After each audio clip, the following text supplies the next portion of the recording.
want some, get some, bad enough, take some. Hello, welcome to episode 81 of Fang and the Vango with Gangrel. We got Nikki Blackbird over there. We got Raymond sitting back in the corner. Oh my goodness, I don't know. What's going on with you today? How are you? Not much. I feel like we're both tired today, huh? I'm super tired, but I'm also bummed because I wanted to bring a throwback shirt, a pink shirt. You know, it's October, yeah, cancer awareness, breast cancer, and I put it on. And speaking of breast, Raymond said I had breast, or it was the way the shadow was hitting under it. But I didn't want to have an hour of breast content. So even though it was the shadow, but you were kind and said, "Oh, you're just blending in with the purple." Because that's genuinely what color, I thought. But yeah, I miss these shirts. They were cool upside down, a little pink.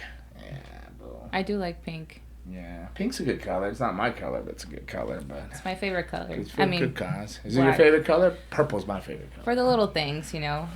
But everything else is black. I always wear black. It's just like good. The fact that I'm wearing color today. I noticed you are wearing a total different look today. More casual today. Yes, I am casual today. Yeah, getting your car fixed. Yeah, you know. Somebody just hit your car out of nowhere. Leave a note. Did they leave a note? Of course not. No? No, shit, I hit a Porsche. Let's get out of here. I'd probably done the same thing. Oh, yeah. Shit. And of course, I go inside and I'm like, oh, someone hit my car. And then there's like camera 1, camera 2. My car's right in the middle. I'm like, of course. Yeah, awesome. So it's just one of those things. I'm like, whatever. It's like all that stuff Raymond's always studied in Mysterious Jailhouse. Oh, the camera wasn't working here, but this poor bastard got hung mysteriously and he didn't have shoelaces or anything else. Yeah, it's like the one blind spot. Yeah, the one blind spot. Do you think we just draw in the park or put ourselves in that blind spot all the time naturally? You think we're aware of that? I don't know. I think I have a conspiracy that I know that the people who have access to these cameras and footage and everything purposely put stuff where human beings have a natural way of just doing things. Yeah. They're like, we know they're going to do this, so let's make sure we do the opposite of what they need it for. One giant experiment. Let's say if we put this random thing here or there, they're gonna park here no matter what. It's so they're going to park here because we have, the 15-minute parking here, but they're going to take more time, so let's, put the camera away from the long-term parking. I don't know. I thought about that because I'm like, how is it that all of this was open and the one spot that I was parked in, I don't know. It's just weird. You were drawn to parking. I went down the rabbit hole after but it's that getting one. fixed. It is getting fixed, thankfully. So it's on a mend. Yeah. Did you do anything exciting last weekend? Last weekend? Where was I last weekend? Oh, shoot. I don't know. I have no idea. You're getting as bad as me. I can't even remember. Where was I last weekend? I was in Ohio. Oh, there was a show, wasn't there? Yeah, it was a signing and a show in Ohio. Yeah, it was... good. I think they did around 4,000 people. It was a good show. Wow, that's amazing. It was a cool show.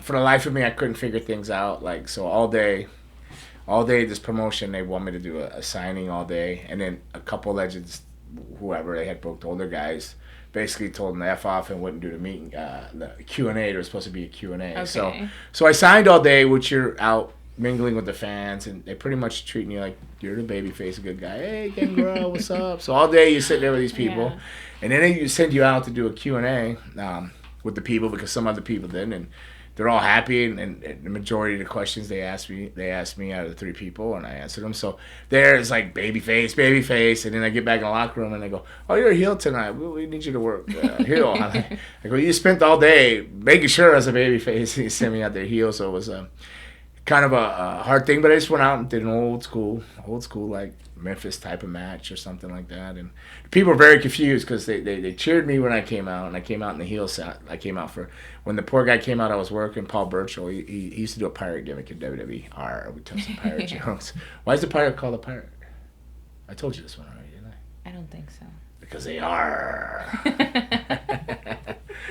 What did the pirate say to the girl that he liked? Show me your booty. I was like, how was that even Why couldn't the kid get into the pirate movie, Nicole? I have no idea why. It's rated R. I live for a good dad joke. That's amazing. No, I'm not saying started with the dad bod. Now we got the dad joke. Oh my God, no! You said it. He did. It was just a Chokeslam shadow. him, just like- I mean, I do have maybe a B cup, maybe a. Oh my God! Maybe you whatever. don't. I mean, but whatever. But Raymond was like, "Oh, you have like boobs, dude. Like you don't want this on here." I'm like, "Boobs? What do you have?" Breasts Boobs? have been a very big topic of conversation But this it- past week. But it was We started asking everyone in class, "Do you know what bats is?" I was like, oh God. Raymond, do you know what bats are? The movie? No, bats. What's that fancy word you use? Acronyms? It's an acronym for something, so every letter stands for a word. Yeah. What? Big ass tits. Yeah. I was sitting there and I'm like, I don't know. And then he asked this kid. But Rango knew. Poor Rango. Rango's my boy, man. You know, like this old school, there's Blue. Blue, you're my boy. Rango is my dude, man. Rango's my dude. He's my a good dark person. horse. Yeah. Kelly's gonna start taking him to the gym if he ever shows up at 6 a.m. Aw. Rango had to look like I am not getting up at 6 a.m. to go to the gym. Because she goes, no, I'll train you. All you gotta do is meet me at the she's gym at sweet 6 a.m. too. And Rango went, 6 a.m. 6 a.m. He was like- I wish she I goes- lived closer She goes, to yeah, her. 8 a.m. in the morning. He went, oh, okay. Oh, okay. And then I asked her, did Rango show up? She goes, no, he said he had some stuff to get organized at his house first.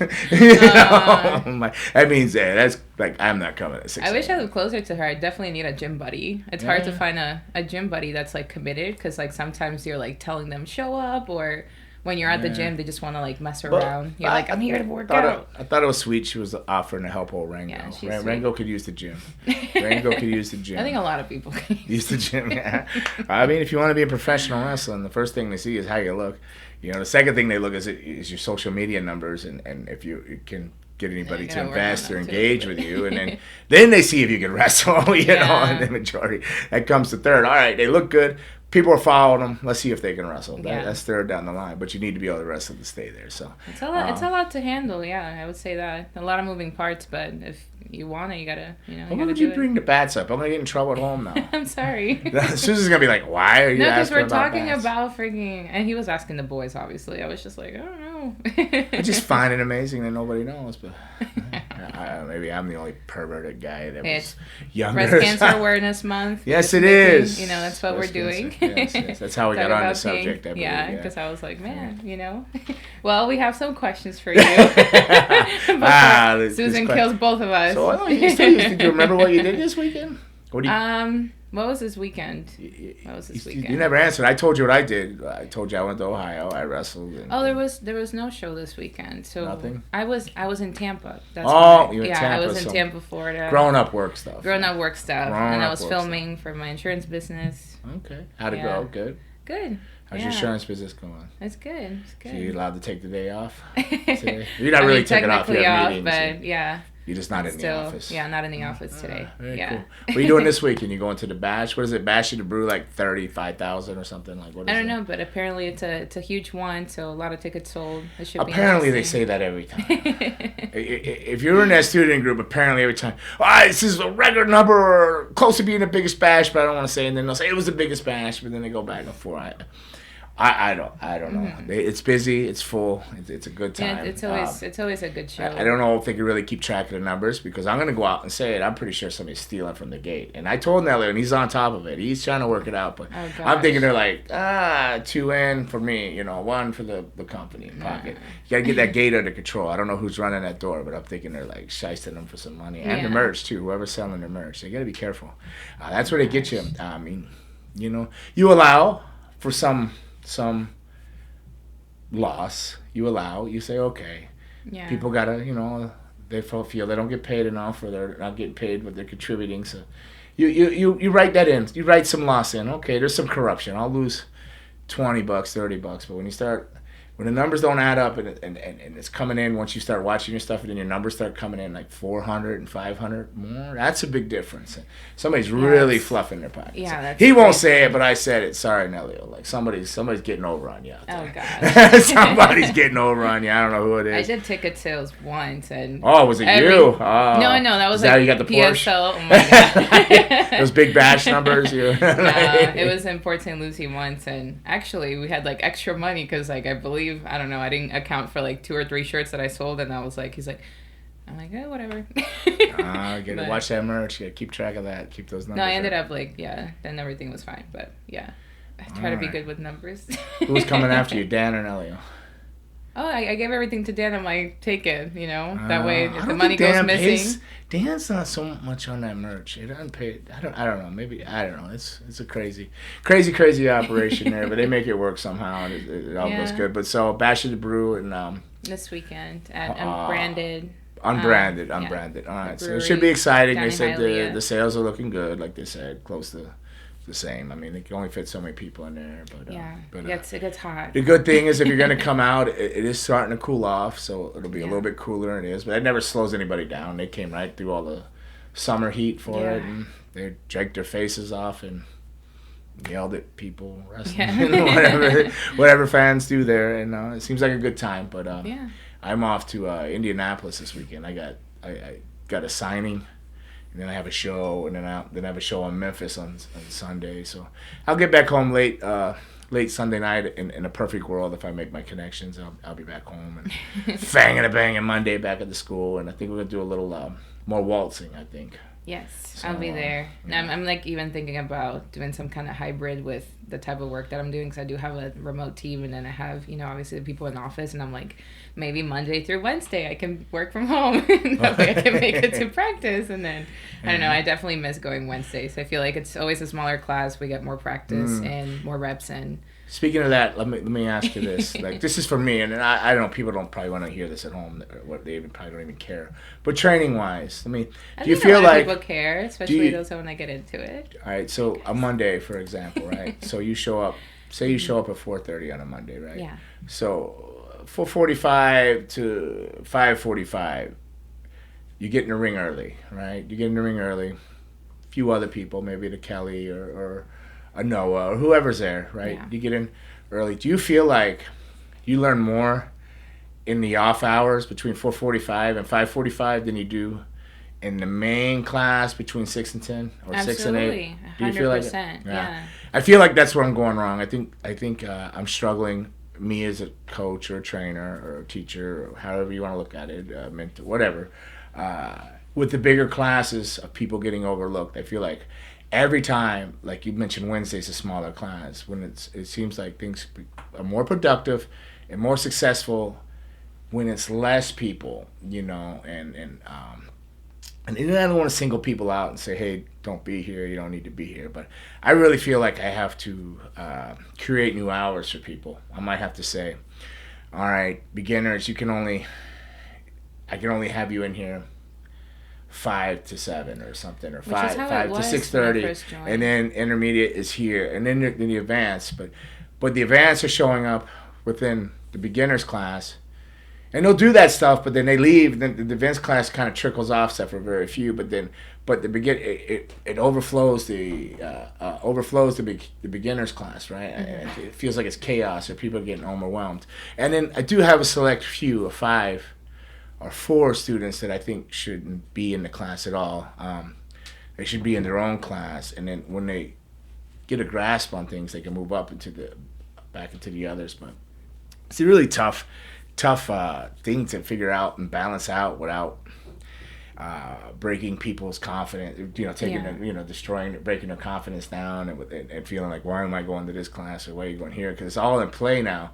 But in the future, now I understand why a lot of training facilities will do camps. They go, okay, your class starts October 6th through here, like a boot camp type of class, and they all are in that, and they're in there by themselves, and you weed through things, and then you advance them, so on throughout. But you start them in a group. It's really hard when you get that kid Dan or whatever, that SpongeBob squarehead.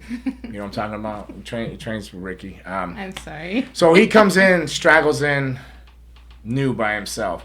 Meanwhile, everybody else has moved forward towards their own, like, front face lock takeovers and double wrist lock takeovers, or getting towards hip tosses and something. They're moved there, and then you're back here, and then now you're dragging these people back. Which it's always good to go over that stuff at the beginning, because like if you're Kelly, she struggled with the takeovers yesterday when we went back. So you constantly, because you got to do things thousands and thousands of times. Yeah, a lot of repetition to be in the ballpark, repetition. But you come back and then. But you're making progress here, but then you go back there, you got big them. But then you have other people, and I'm not going to name them, that are hurting people that just mentally shouldn't be in the class. And was talking to Nelio, and he's like, yeah, well, let's single them out. But my heart, I can't do that. At the same time, I get on them and I speak truthfully to them all. But at the same time, I think I can't do that to somebody. I can't. No, absolutely. I get that. I mean, I think like a good, because I just thinking of when I played volleyball, right? Like we had all the same ages, but then they would divide us into different groups. So it would be like a, beginners, intermediate, advanced. And then what they would do is like, obviously we would have tryouts for the season, but every so often they would like, have a list of things. Okay, like for example, in wrestling, it's like, you would do a certain amount of like, I don't know, like you would check in every so often, like let's say every quarter, and then you would see where everyone's at. And it's like, if you still don't have these moves down, like you can't move on to the next class. If you still don't have those moves down, you can't be in advanced class, and do like periodical check-ins and kind of like prevent people from either going too fast or going too slow. I think that would be helpful. I believe I was when it was my school. Like I'm running the school for CCW, the training facility. Nothing to do with the shows or anything, but the school itself, the training facility, in the class curriculum, the structure of everything. But when I had GWA, Gangrel's Wrestling Asylum, I didn't move you forward. You were stuck in this spot. You had to get it down. I wouldn't say you had to leave the school, but you had to. This was your class. This is where you sat until you were physical or capable to do that, or understand the difference of why you can and can't do that. But you were safe. You were safe, and you wouldn't hurt somebody if they did the move to you. But if you couldn't figure it out, I get that. You can learn. I'm going to teach you 200 moves, just for example. 200. I'll show you 200 movements or 100 movements. You may only use 3 in your match, out of those. Yeah. And then there's going to be other things you add on, and the other stuff that you learn, and the flips and the flops and all the flash. But your foundation, your footwork is going to be on point. You're going to build a foundation that can support whatever roof you want to put on your house. So like you build your great foundation. If you want to be, you want to have this really heavy tile roof, you can have a heavy tile roof. If you want to have a bamboo roof, you have a bamboo roof. So it's a lot like wrestling. Give you a foundation. If you want to be a high flyer and that's your style, then you can high fly, but you'll understand it. You have a foundation. You can actually wrestle. You understand wrestling. You know where to be and when to be and why to do it. So it's going to make a whole lot more sense whatever style you take on. Maybe you're going to end up being a hardcore guy, or you're going to be just a purist wrestler, more of a Gable or Kurt Angle type, where we're falling out of those backgrounds, and that's what you've done, and that's where you transition from, or that's just the route you want to go. But you'll understand it with that foundation. You can put anything there you want, and you'll know why, when, and what to do. Teaching us how to work a whole match without ever touching the ropes. Yeah, well, back to that. Well, in GWA, we had... Graduate to get to the ropes. Yeah, we had 3 rings. We had 3 rings, 2 16s and an 18. But before that, it was a 16-footer, and we had a 16 by 16 rolling area outside, and then the 18. So you would stay in the pads for 2 to 3 months if you couldn't get it. You sat down and learned all your rolls and all that stuff outside the ring, and tying up and squats and warm-ups. Then you moved to the 16-foot ring inside. Then you would learn more of the headlocks and wing locks, the top wrist lock, the double leg, single leg, Mexican arm drags, regular arm drags with bridges, hand to knee, and wing lock, so on, front face lock takeover, double wrist lock takeover, move into a hip toss and a Cornish hype and reversals and all that in the ring. And then you put all these together. I can go on and on about what you're going to learn in that 16-footer. But you do all that. Yeah.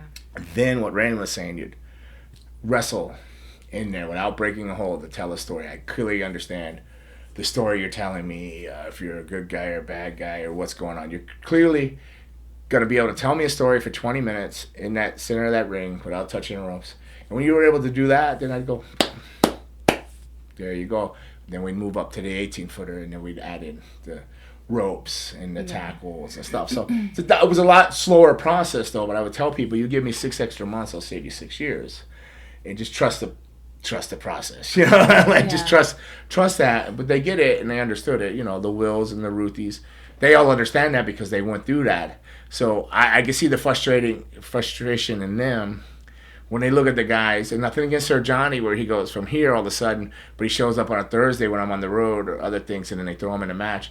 Then he's totally clueless in a match, and that's why I'm losing my mind, because I'm more mad at myself that he slid through the cracks. Adrian, 80, Domino, slid through the cracks.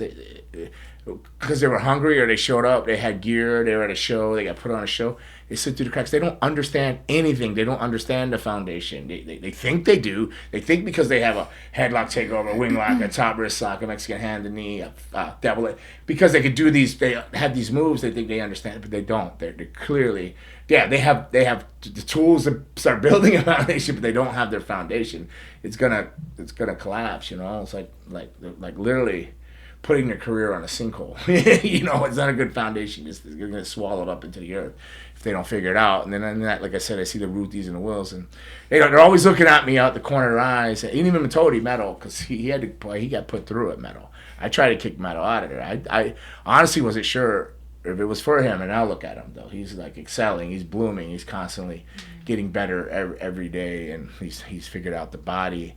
That you got to have a body to get their attention, and now he's got to work on his social media, but his wrestling's definitely blooming, and he's coming into his own. And so it's they're looking, and they're like, Coach, what the hell are you doing? They're really like, how are you letting this happen? Judy, she's always twitching, so I don't know if she's twitching at me looking or just twitching at me in frustration or twitching at me in anger or what, because she's like, not really. Like, Judy, easy. Oh, Quit God. giving me the evil eye. Take that bad eye, put a patch on it, look at me with your good eye. Because you got that one eye to roll. Yeah. And because she's like, because they went through a system that worked, but it's time consuming. So here they're just throwing random students in, and they're signing up, or there's people that show up, they're like, I train here. I go, I've been here for 2 years. I don't know who the hell you are. How do you train here? Well, I joined back in such and such day and I paid. I go, well, get the fuck out of here. like you better go in that office or have somebody call me, because I don't know you. You definitely don't train here. You might be able to train here if you go in there and somebody else comes out of that office and brings you to me, but no, you're not just going to walk up here and say, I train here.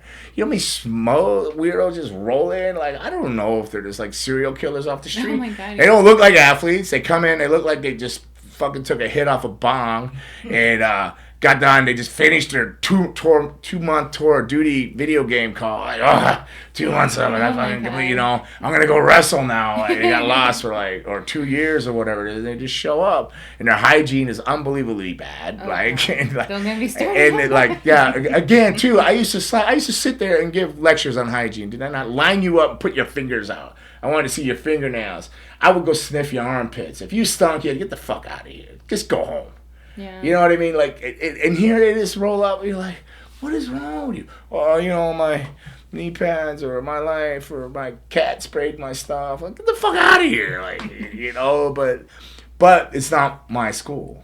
I run the thing, but if I run all their people out, they won't have any money to pay the rent, So, and that was my biggest problem with the guy that was in business with me. He was like, hey, we got to be able to pay the rent. I go, yeah, but I can't contaminate the wrestling business. If they don't respect what's going on, if they don't understand this, I don't want them here, because I'm going to slow everybody down that does understand or is investing in themselves and their time. I'm not saying you don't have to have money. You have to just be clean and come in here with an open mind to learn and not have the boo-boo faces and the attitudes and stuff like that. So, but yeah, I don't even know how we got on that, but always because I started, did you learn more in that short bit of time when there's actually less interaction, really, but it's just more, it's easier to get in their hands on, put you in a place, explain to you why, hopefully you understood when it came in and when you were angling for position, looking and trying to, the heel is trying to bait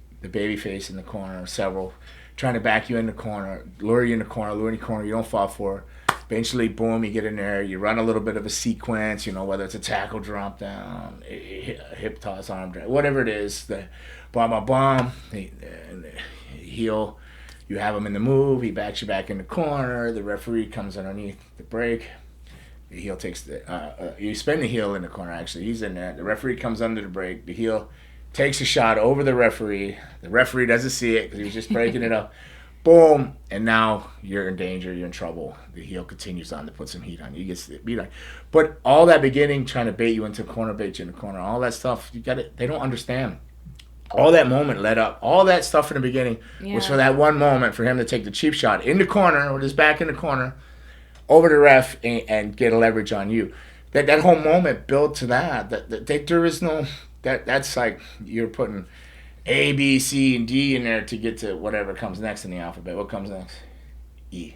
E and F, because I sit F in the window, so I get it. A, B, C, D, E. That's the only reason I know that much of the alphabet. And I was giving my grandson a hard time when he was struggling with the alphabet and singing elemental P, but I sing it too. L, M, I think L, you O, P. you talked about that in class one time. You're like, no, what's the alphabet? Right, because half our class couldn't say the alphabet, but I was P. singing it. Elemental P, like elemental P, LMNOP. But yeah, so you go from here to here, but they don't understand any of this, and that's all part of that foundation. Clean bombs, landing your bombs, but knowing when, why, and what, why you're doing this, why you're building this. And I'm not against the flashy flying moves and all that. I did that. I did leg lariats. I did stuff off the top rope. You go back, you can find all my old stuff, and I did that stuff, and I did it without rhyme, reason, or purpose. And I had old timers or men of experience going, "What is wrong with you? Yeah. You don't really need to do that, or you don't need to do that much of that." So, so anything I'm handing back down is things I learned through the 36 years of working in Calgary, all Japan, Puerto Rico, Memphis, IWA, 18 tours I think I've done at Japan companies and around Africa, Malaysia, Singapore, all over. I worked full time, and these are things I worked with the older guys, not younger guys. So these are all things I learned, and I just try to pass on. But I get super, super frustrated. That's why I was asking, did you learn more in that like 45 minutes of that hour than you can? Because I'm getting really, I'm going to tell you, I'm going to be honest. I'm to the point where I want to stop training. No. I am too, because I'm reaching a frustrating moment where I don't know how many times, tell me, how many times have you seen me end up sitting in the ring in a corner buckle during the class, and I just put my head down and my hands are my hands are here. If anybody knows me, which I don't even know if Susan's figured this out, if my hands are here and I'm just sitting here like this, like I'm done. I am like trying to stop myself from walking out on life and everything else. Now, I'm not going to hurt myself, but I'm just... Oh, my God. I'm ready. No, I'm not saying but I'm ready to pick bags up and vominos. I'm done. I mean, I'm just to a point that, like, what am I doing here? I am failing. I am not helping anybody. I'm Well, if it makes you feel better, I'll give you some perspective from me and other people that... Because obviously people talk. So we all love you. We're very appreciative of you. Obviously, there's those people that... They're just there because they don't have anything else to do, really. And they just show up because they want to show up. But there's a lot of us that, like, are very, very grateful for you. We look at you and every time you do a move, we're all there like, did you see that? You know? Like, there's a lot of us that do that. And trust me, if you're trying to find a reason to stay, it's just that select few that were there. But the reason I do pick my head up out of my hands, and then I soldier on and I go. And I sit there at night. I lay down. I come home. Susan's already sleeping. I'll watch a little bit of Raw if it's a Monday. Maybe catch the end of NXT if it's a Tuesday, because it's just on like USA. She's watching SVUs. It's always on USA, so it coincides with the wrestling as I roll in at night. And but I lay down and I just can't. Sometimes I can't let it go. I go, it just didn't connect here, and then there is yous and actually, Raymond, you wouldn't believe it. The girls and the guys, they don't watch this podcast, so I don't give a shit. But I'll tell them in their face anyways. The girls are excelling. They're putting the work in better than the guys. If Tatiana would show up as much as you and Kelly, the three of you would be like the three amigas, just Las Mijas, like moving on, like because they put it in there, and you talk to the other guys in the class, and you're looking at him and you go, is he drooling? And I'm talking to him like, yeah, coach. Do you understand what I'm saying? Yes, no, yes, no, yes, no, yes. Are you comprehending what I'm saying? No. At least Noah says no. Noah's learning. But he'll say, yes, coach, but then I go, do you really understand what I'm really saying? And he goes, no. Sir Johnny's got to where he goes, no, I don't get it. And I need you to tell me honestly. Then I'll go, all right. So I lay there at night going, man, am I failing? But then I go, I find excitement and it's thrilling. Like, I'm an energy vampire to train people that are like when Paige Van Zandt came through, another girl. Valerie, Lola Weiss, when she was in there, another girl. And it's not that I'm a perv or anything like that. It's starting to sound like that, but they're winning, or they're learning, and they're pushing forward. They're in the W column every day. They make it a W, not an L, a W. Even if it feels like an L, they turned it into a W by the end of the day because they understood where it went, the F or the fail, and they turned it into a winning situation. You learn from it, you're winning. And you move forward. And it has been the Lola Vice. Another girl, I can't even remember her name. She came to Lola Vice, but she was in NXT. I went there January is when I did the guest coaching. She was there. She was, oh, thank you for helping me so much. I'm like, oh, you're here too? Like, boom, boom. Like, two girls. Then Paige Van Zandt, whatever, does a pay-per-view, just disappears. But when she was there, she was winning. Another, you, Kelly, Tatiana, girls. What the hell is going on? Like, I think we understand that we have a little bit of a disadvantage, so we want to work harder. Let's go back to GWA. Damian Fenrir winning, right? He's just a stud, right? Whatever. Got his mental issues, his own personal demons, but he's a stud. But then we got a run of girls. Ruthie J, the Colombian twins. Nicole and Tiffany, win. Anna, win. The girls is like, and we got to throw Judy in there. Even though she was born with the L, she turned into a W somehow. Like, she's twitching and bitching, but she's getting it done, you know. That's Mama Juju. Yeah, she runs shit. She is a leader. But I had to yell at her because she was interrupting my class. She comes in and goes, Coach, don't get mad. I go, I'm already mad when you say don't get mad. Don't even start with don't get mad. What, Judy? Well, we got to do the guardrails. I said, well, do them on Thursday. No, because there's no business class and nobody will come. I go, well, you should have did them on Monday when we had 30 morons in here. Half of them are drooling on themselves, and they would have been glad to move a guardrail than to do cardio drills or something. Gosh. You know? Yeah. And I said, never put off, Judy. Like, I had to fuss at her. I said, never put off. If you knew you had to do these guardrails, do it on Monday when there's a full class. Don't put it off to Thursday at the last minute. Just go get it done and get it out of the way while you have a mass. Monday and Tuesday, you're jammed in here. There's plenty of hands that don't see. You wait till Wednesday and Thursday when it's the same people, and it's the same people doing it all the time. Is that really fair to them? Mm-hmm. Or you need to grab these Monday, Tuesday people that have figured it out. They're like, hey, I'm not showing up on a Wednesday or Thursday. They're always breaking down and moving something. Like, they figured it out. Can't be mad at them. They're not stupid. They figured the system out. I'm not going to come those days, like, you know. But the ones that do come on Wednesday, sometimes if I'm able to get in there, it is a better class, you know, and I feel like I can teach them more. Yesterday, I was very happy with the Wednesday class. That's good. Tonight, I should show up because I don't make it on Thursdays a lot. And when I show up on Thursdays, what do I see? Everybody that they use on shows, these bullseye guys. I don't know how two wrestlers could get worse as they move on through their career. They decline. It's just people that don't want to train. They don't want to be corrected. They don't want to put the work in. I'll kind of slide in there on a Thursday, hoping I'm not. But if I've done it. I've done this. I've come on Thursdays. I've posted them there, and these people don't come. Oh, and then I don't post that I'm going to be there on a Thursday, and then I just sit there to see who shows up, and they show up. It is so obvious. It's ridiculous. But I'm going to give Xander props. He's coming in and putting the work in. Old cable guy. Okay, yeah. You know Xander, the cable guy? Well, Goatee. He was there. Yeah, he comes on Tuesday, Wednesday. But Xander, you know, I sent him a message. Much like I do a lot of people. I say, hey, man, I'm proud of you putting your... Because he came in and he was really lost, and it was overwhelming. He didn't know my system of training, and he was trained somewhere else and maybe not trained the best way, or maybe it was, who knows, I don't know, everybody's training is different, but he was overwhelmed, but and then he had some health problems, but then he took the time off and he came back, and he's making progress. He's getting it. He didn't give up on it. He didn't say, oh, the hell with this isn't how I did it.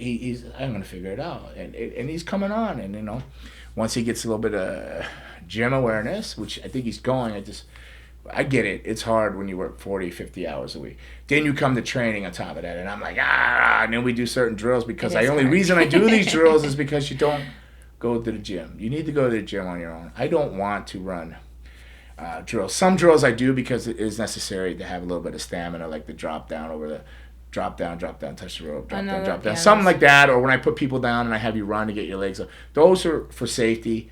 And you know, and all the rolls are for safety. I don't like it. It helps at time because it gives you like, you know, that muscle memory of like I always have to turn this way. It does. Like you get used to like. And I saw it in play with Tatiana, right?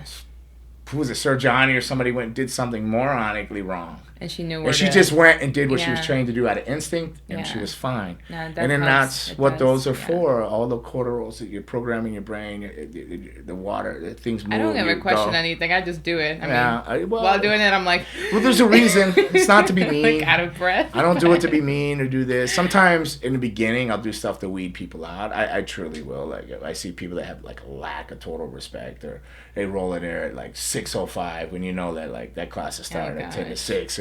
You know, you need to be there at 5:30 the latest. 5:45 if life's stressing you. but at 6 no matter what, you should be ready to go. You know, because we're in the ring. We're going at 6. We're not starting the stretch at 6. No, we're kicking ass at 6. And you only got 6 to 10, and you got 6 to 8 with the beginners, and then 8 to 10 with the advanced.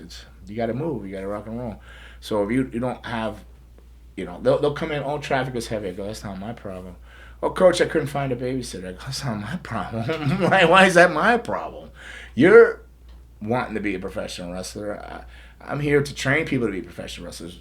Your home life's not my problem. You're going to go to a job interview and they go, how are you doing today? You know, my wife is sleeping with the mailman. I don't know. Or maybe it's the guy at the gym and, I need an alternator on my car. I broke down on the side of the road. If I'm a person looking to hire you, I'd be like, this guy's a train wreck. I'm not going to hire you. I'm not going to hire you. Yeah. When you go to training at wrestling school, it's the same thing. If you want to pull me aside and talk to me about like, hey, I'm having, you know, conflicting schedules and this and that. You tell me I can only make it at this time because I don't get off work till 6 o'clock, or I don't get off till 5:35 and I leave. I'll do that. I will, and I'll tell you this too. This is what I'll say to you. I'll say, hey, I get it. When you roll in here, if I yell at you, it's only so it doesn't look like I'm being favoritism. I understand you got a schedule. So if you come in here and you catch it from me, know that you told me, and I know. And if you feel like that, you don't feel like I knew and I was getting at you too hard, come to me and remind me again, because maybe I was getting at you too hard, because maybe I did forget that you told me that you got to come from work at a certain time. So because I get life, but come tell me privately. Don't just come in here and start making excuses. You know, because we all got a life. We all got I grizzled hip, knees. I don't know what's going on. There's days I feel great. There's days I feel like El Duce. I got hit by a train, you know, because I was going to tell everybody who killed Kurt Cobain. I don't know, you know. The government's after me, you know. And there's days I'm walking on sunshine, like Katrina in the way. Walking on sunshine. It's a good song. It is. There you go. See? Man. I still feel a little weird. I saw Wham and them in concert, and I'm like, but Wham kicked ass. I don't care what anybody says. I was just thrown off by those short shorts they wore, those dolphin shorts, and I was it's like thinking, a thing now. I've seen a lot of like. I was thinking, I don't know if shorts. I said there's a lot of girls at this concert and everything, but I'm not sure these guys like girls. Like, but turns out one did. He married somebody from the Bengals, right? You know, but George Michael's did. But I still love George Michael. I listen to almost as much as I listen to Bob Marley and Prince. Almost every day a George Michael song will be on my Spotify or in my speakers, whether it's my vehicle or in my ears, but whatever. Wow. So I went off on a rant. I'm sorry, and I know you got places to be and phones and meet people to meet, and I know Raymond has an agenda. We'll he's just go much over like some that black op questions. government with and that's big enough there. We got Edge, Adam Cole. That's the other guy. Copeland. Copeland and AEW debut. So I know we covered I think it was like we've covered 3 boobs, episodes shadows, ago. Breast Cancer Awareness Month. How angry and frustrated I am and feel like I'm failing as a trainer. You are not. But what else are we covering? I'm sorry I cut you off. No, you're good. I was saying it was like 3 episodes ago or so. That's when people were speculating he was going to join AEW, but finally he did make his debut. Huh? You see my new shoes? I'm sorry. I like the blue. Not that my shoes are more important than Edge's debut in AEW, but do you feel they look weird? I was gonna wear them on the road. I got them for winter because they go a little higher. They're like my other ones, the Prestos. Cool. The Nike Prestos with the Look at Coach with some high tops. I don't know. Going back Susan likes them, so I do that's like cool. them. That's half the battle. Huh? I like the blue. Like you blue. saw the blue. All right, back to AJ. They're going, what a dick. This guy didn't want to talk about it. I do, though, but it's cool. I don't care if I do or don't. I mean, I'm happy for him, but let's go. Go ahead. This is literally like ADD. Like, that's exactly well, what October is that ADHD Awareness Month, too. Oh, is it? I think so. Or is it It's a week like an in awareness month Is for there a week in that everything. month or a week? Yeah, I think. There's a lot going on in October, I guess. Wow. But did you know this year, October has a Friday 13th? let me tell you about this. Oh my I'm goodness. sorry, All not right. taking it. Raymond, All right, so my sister, my I sister's started birthday this. is October Oh, God. 13th, which falls on Friday the 13th. Oh, gosh. Right, so I was talking to my sister last night on the way home from class, and I go, oh, hey. And I didn't put two and two together. It was my sister's birthday, but she goes, oh, you know, they believe in clairvoyance and psychics and stuff. Because my mom was bigger than that, and they're like, oh, we're going on October 13th, but you're probably wrestling, you know, so you can't go. They're going to that town, Casadega, whatever it is in Florida. It's the capital of clairvoyancy of the world. It's the medium capital here, like whatever. It's the main place. Right? That's creepy. So they have all these psychics. Some that do spirits, some that read tarot cards, some that do whatever. Probably read bones. I don't know. They get all this stuff, right? And she goes, she goes, you want to? You probably work where you'd want to go. And I'm like, really? And she goes, oh yeah. She thought back to why I wouldn't go, right? So you tell me how you would feel, Raymond, and you, Nicole, tell me how you'd feel. Young kid, right? So your mom goes. Mom goes in first. I would go second, and my sister Kim and then Jewel, or whatever order, right? They would go, right? And it was a half hour, whatever it is, each person. So you'd wait in the car, right? So my mom goes. Yeah. I go in there,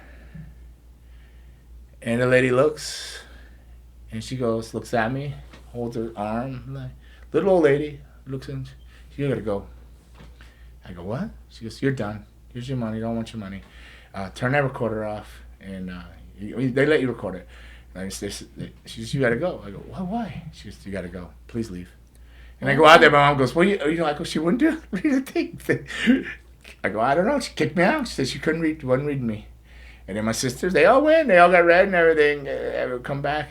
So, how does that leave you to feel? What do you think? Like, did she see something so horrible if she was legit that she wasn't going to read you? Like, what? Or maybe the opposite. Maybe it's divine, and maybe she's threatened by that presence. Threatened, like, hey. Because this is so against, anything regarding like religion or anything. Yeah. Well, I don't know. You went in like this. But it left me, left the complex with me. Left me wondering for years. It still sits with me. Like, because I still haven't gone. I'm not gone back to psych. I'm not going back. Like, what did they see? Like, what are you doing? Like, I mean, I've had people come up and say they gotta hug me. The energy. I've had people come to me and say God has spoke to them. I've told stories about when I've had a gun in my mouth and that person that asked for my phone number rings out of nowhere, going, "This is when I'm supposed to use that phone number." There's been a lot of times, all the way back to when I was a kid and I was cussing God in my room. The room burned down. The whole house burned. 76% house. Burnt everything but my Bible in the room and stuff like that, and the fireman. These are all stories. I don't know if I've told you these things. I was just telling someone this morning that you have magical powers, literally, because yesterday, out of the blue, like, I was, like, stressing about something, I don't know, and then you text me out of the blue, and you were like, hey, what's going on? All good, mija? And I was like... I think you were heavy on my mind for some reason. Yeah, you told me that, and I was like... I used to know with Anna, I feel things. I was like, what? Germany last week, and then he mentions it randomly, and I'm like, oh, now I'm going.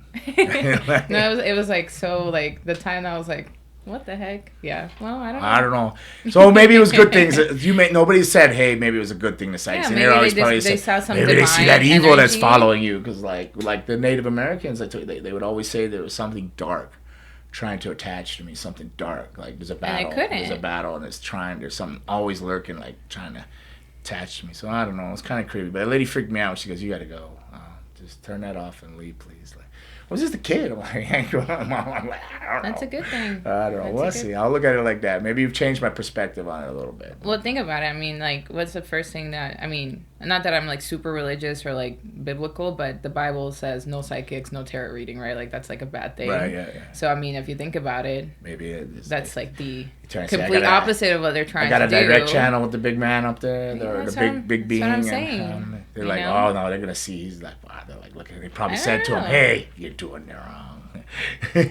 I'm telling you, maybe it's I don't know. I'll look at it like that. Could be why I'm still alive and all my friends are gone, passed away and everything. So, got some other journey I got to complete at some point. What scares me is if I complete it and I figure it out, will I be gone? But kind of like it here. But then Raymond tried to tell me, and I'm not going to tell you what brought this conversation up because it'll freak you out. But Raymond tries to say when you dream, it's really the real world. This is just a reflection of that. So, like, my dreams are horrifying. My dreams have murder, death, kill, and crazy stuff. And then it has some really cool stuff in it too, like really like cool, like kind of magic. I sometimes I see things that like that are going to happen later in dreams, like, but not the murder, death, kill. That worries me because there's a lot of like really weird shit in my dreams. But I mean, I believe in energy and symbolism, sauce. And like I believe in a lot of stuff like that. And yeah, they are a product of your subconscious mind. So things that you put off every single day on a daily basis, they come up whenever you don't have control over your thoughts.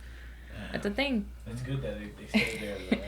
Yeah, it is, because that's the time for you to reflect on them, and then you wake up and your whole day is based on that dream, and you're like, okay, I got to do something about that. So I can't remember half my dreams. I wake up and I remember them at 3 in the morning when I have it, but 4 in the morning I don't remember it. Like, but at one time I dreamed, I had a dream, and I woke up. Like 3 or 4 in the morning. I wrote it all down. I mean, papers and papers and papers of it. It was. I gave it to a dude in Hollywood, and he goes, "This is a great movie. How long did it take you to write this?" It had all these plots and twists and crazy shit. It was like fucking good and evil and up and down. This is really good. You need to write this and type it up and put it in a treatment. You could really sell this as a movie. And somewhere just got lost in all my papers. That was too much work. I was surprised I wrote that all down. Yeah. But it was a dream. I woke up. It was one of the ones I remember. But like some of them are not. That was all over the place. It was more like a movie. It was like a dream movie, that one. But some of the stuff's really scary. And some of the stuff feels like, am I just premeditating things in my mind, putting things into play? Like, no. Usually the things you don't want to think about. Yeah. All right, Raymond. I know we sidetracked again. We got places to be and people to see and minutes, phone calls to make and money to take, baby. We're like rocking and rolling, making towns and curing frowns and all that kind of stuff. So we'll get into the questions regarding Edge. So his debut as a rated R superstar. Question for you is, Edge's debut in AEW has been making headlines. What was your initial reaction when you heard the news? Well, I just did a busted open thing, and my initial reaction, I shouldn't have said it. I didn't think he had the balls to do that. But I didn't mean like he didn't have the courage to do it. I just thought he was loyal. Like I thought I've said it on here. I thought that he would stay, and be a WWE fixture, for life. His wife came through there. He's there. He's 25 years. She's 20 years, maybe there. So I didn't mean that he didn't have the courage to do it or anything like that. I just thought like that's a really ballsy move. It is. Yeah. I thought he would just settle in there, but then when you think about it as a wrestler, and I think about it to myself, like, when he started out, he pretty much went straight to WWF. It was called WWF then. He went to it there. They signed him, and then he floated around. He did some stuff with Christian. They were tag team, Sexton Hardcastle and whatever, something in violence. Sex and Violence might have been their tag team thing. But they did Canada, and they did like native reserves, so in Canada you got to fly to these. They call them the death tours for Tony Condado. He'd be like, "Gangrel, you ass! I don't give a heck who you are. You're gonna get paid this much if you work for me." So they started out doing the death tours with Tony Condado. I finished up doing them. I did them after WWE. Such a wrong flip-flop of things. You should do those first and then go after. But they did them, but you would have to drive on the lakes. Literally, it would be frozen. You're driving across frozen lakes to get to these native reserves to go wrestle, like in the middle of like nowhere. That's crazy. And then if you did them in the spring or the summer, you flew in on a plane that the pilot now had a little seat, and you were like one seat behind the pilot. Literally, your foot's up there with the pilot, and it's all supplies for the reservation, like all kinds of food and supplies. And it's like, I'm fighting religion. I'm thinking, I hope I have a divine something with me, because it's like, and I go, why would I even get on these kind of planes? And then there's been times when I did it where they've hitting boulders and the ice is melting because they were like a little off on the timing of the temperatures. You're going, we're going to drown in the middle of a lake? Is this band going to sing in the lake? And I'm riding with this Canadian guy. He's like 6'8". I can't think of his name. Oh, my God. And he's just like going, it'll be all right. Clunk, clunk, clunk. This is a boulder there. Hey. Like, you're like, bro, we okay? The ice is melting, but I think we'll be all right. Eh? Like, hey, get me to truck across this lake, man. I don't want to drown. I'd rather drop out of the sky than drown in a lake, I don't know. At least I'll go to sleep or pass out from the drop. But either way, they call them the death tours, and they started out doing those, and then a few independents here and there, and then he was signed, and then shortly after Christian. So they didn't have the experience of like where I've experienced the NWA, WCW, NWA, TNA, Impact, whatever. Worked for pretty much every company: Calgary Stampede, Memphis, Puerto Rico, as an independent, different things, you know, without contracts and doing other things. So he used in his term when he was saying, I think he did a press conference or a junket conference with Tony Khan or whatever his name, Tony Khan, and said, I felt free for the first time. So, and then Bully Ray asked me, well, can you explain what he felt free? Because, you know, WWE, they might say you got creative control of your stuff, especially in later years as move things forward, but you really don't. Like, so for an example, free was, he wanted to bring me in either SummerSlam or even in WrestleMania to be a part of the entrance and, you know, give me a little rub, give me something back, you know, in a kind way, but make the whole Brood thing more like nostalgic with that, where they're like, no, you know, no.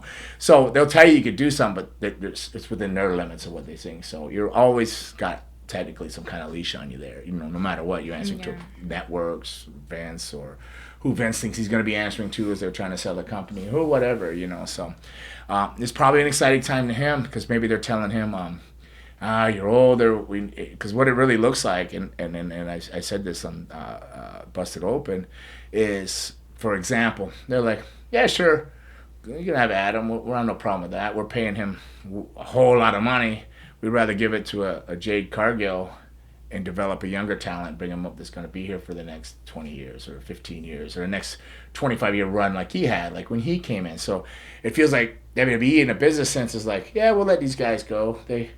I'm happy for them. They can go grab that big cash and go experience that, but we'll grab these younger talents with that freed up money to develop for our future, which is a very smart move, much like any sport or baseball or anything like that.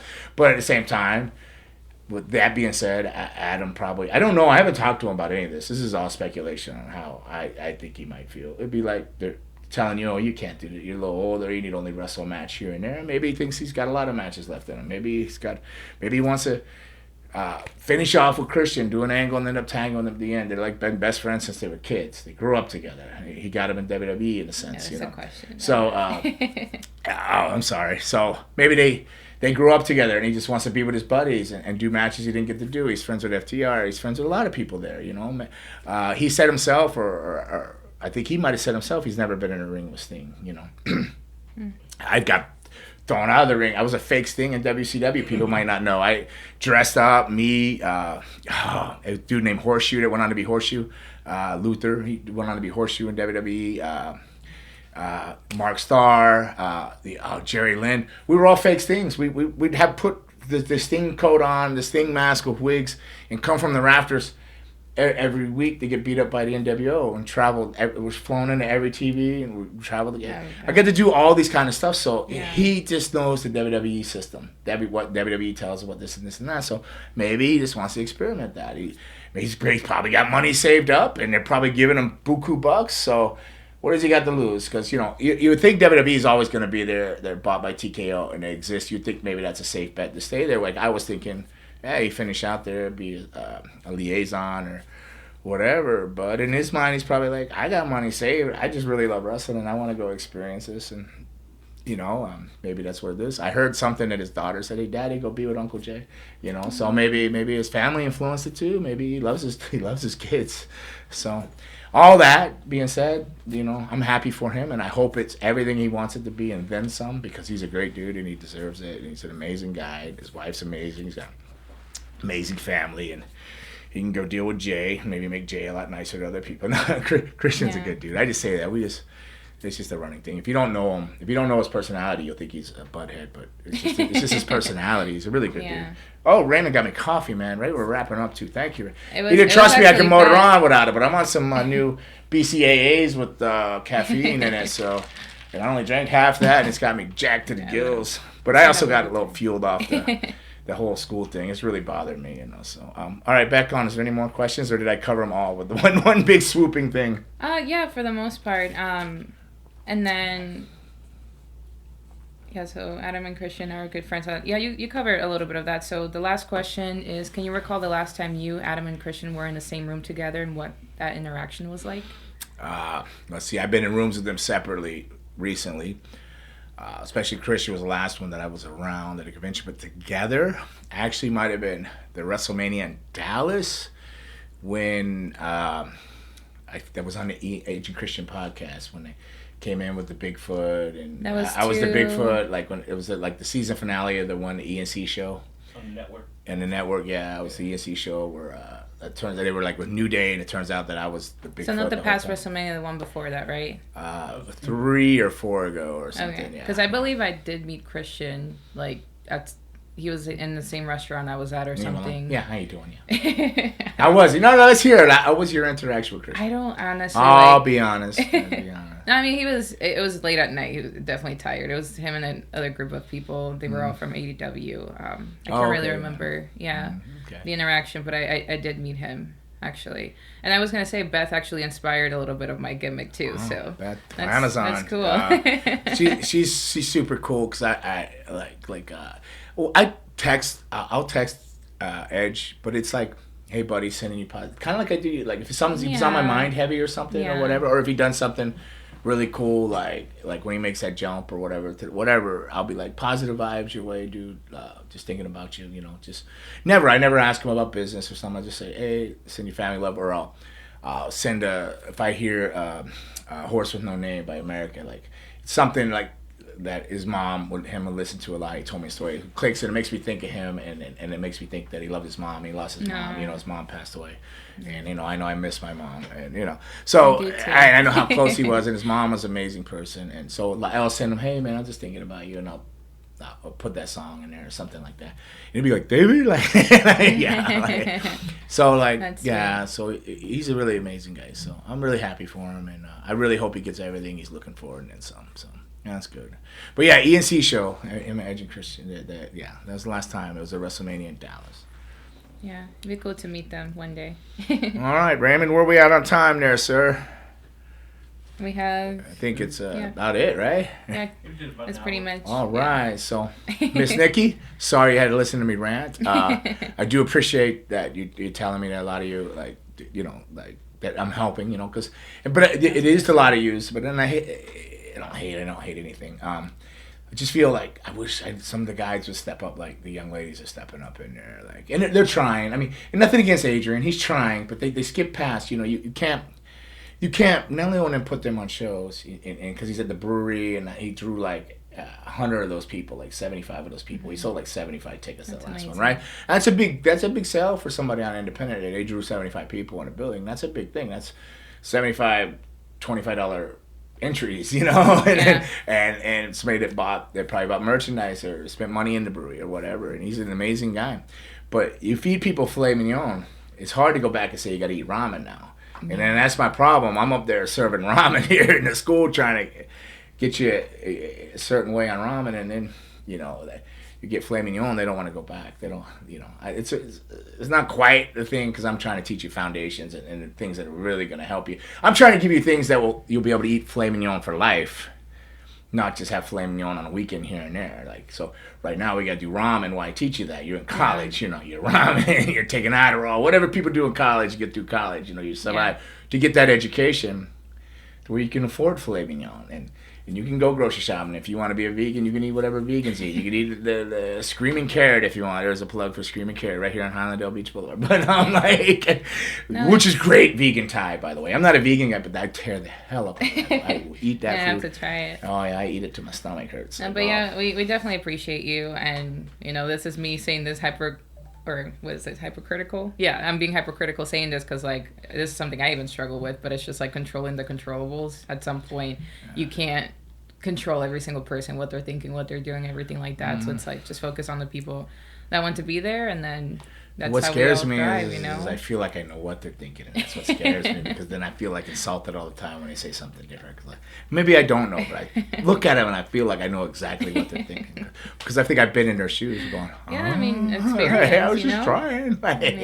All right, but I don't know, everybody's different. We have different families and DNA and cultural things that we grow up with, experiences. So I try to find a happy medium, but it does get frustrating. But I haven't given up yet. But worry when you see me with my hands in my head. that means I'm getting ready. I'm one step from. I'll be on the lookout. Jackal, I think Jackal realizes it because I was there the other day, one hand, and somebody tapped me out of nowhere. And I looked up. It was Jackal. He goes, "You okay? You need to go talk or go outside? We good? You good?" I'm like, "I'm good, man. I'm good." Yeah, then I realized that how much he cares and that he's going through shit like you know, and everything that you can spot that. They're like, oh man, I got to get up. Cowboy up, do your job, or do what you're supposed to do. Like, prepare these people for the world and get on and do it. So quit being selfish because you're having you're having a mental breakdown or you're frustrated. It just feels like Groundhog Day, right? I feel like I can go in there and just start punching people in the mouth. Do not. And then go just jump off a bridge, and I'm gonna wake up tomorrow and come back in there and they'll be like, yeah, coach, yes. like, I'm like, ah, wow. No. You ever see Groundhog Day? Yeah, of course. Yes, that's what it feels like. I feel like Bill Murray. Like, no matter what I do, I'm gonna step in the puddle, wet my foot, everything. I'm gonna go here, and then they wake up the next day. It's the same. No, if Coach goes missing, we're just gonna show up, pick him up. I'm like, all right, time to go practice. All right. I'll see you there. Well, what was it? Episode 81. This is episode 81 of Bangin' to Bangin' with Gangrel, Nikki Blackbird, and the dark, mysterious, dark corner man Raymond over there with his black dark government or whatever he's got going on in his mind and propaganda he's pitching and pushing. Thank you. Want some? Good sound. Bad enough? Take some. She got it. Bangin' to Bangin'. That was good.